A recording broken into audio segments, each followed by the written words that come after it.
Assalamu alaikum students of class 8. Today I'll be reading the chapter number 7 and the title is Clever Mirchu. So let's start the reading.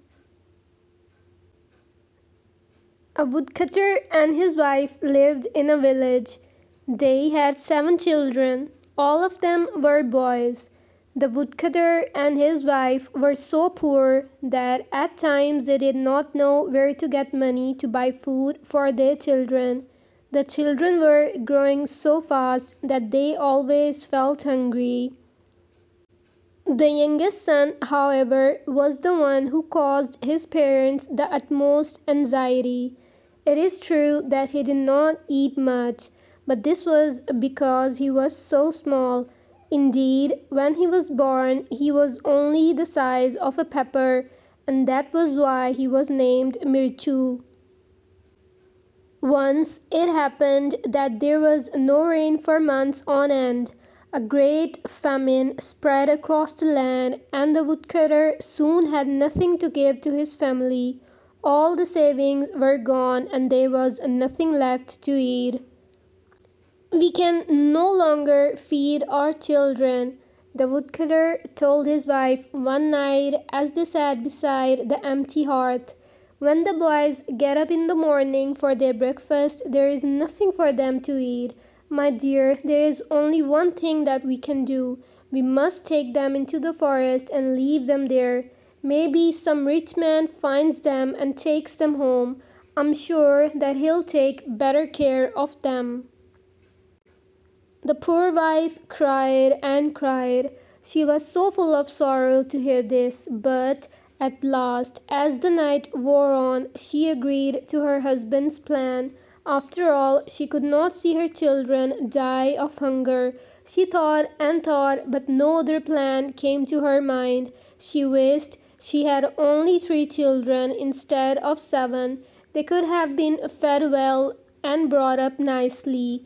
As the woodcutter and his wife argued, they raised their voices. The little Mirchu heard every bit of what they said. Unlike his brothers, he was not asleep. For a long time he lay thinking what would be the best thing to do. As soon as it was twilight, he got up quickly and crept out of the cottage, and off he ran to the forest. He filled his pockets there with small white stones. Then he ran back to the house and was in bed again, all quiet and pretending to be fast asleep when his mother called him. "We are all going to the forest," his mother told the boys. "You must all help your father gather firewood, for there is no money left to buy any food." The boys were so excited that they completely forgot about their hunger and were in no time on the way to the forest with their father leading. The forest was dark and lonesome, but the woodcutter knew every bit of it so well that before long they were right in the deepest part of the forest.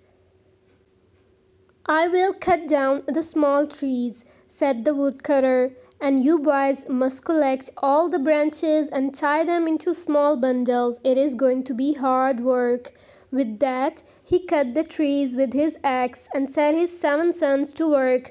While the boys were gathering as many sticks as they could, the woodcutter nodded to his wife, and the 2 of them just sneaked away.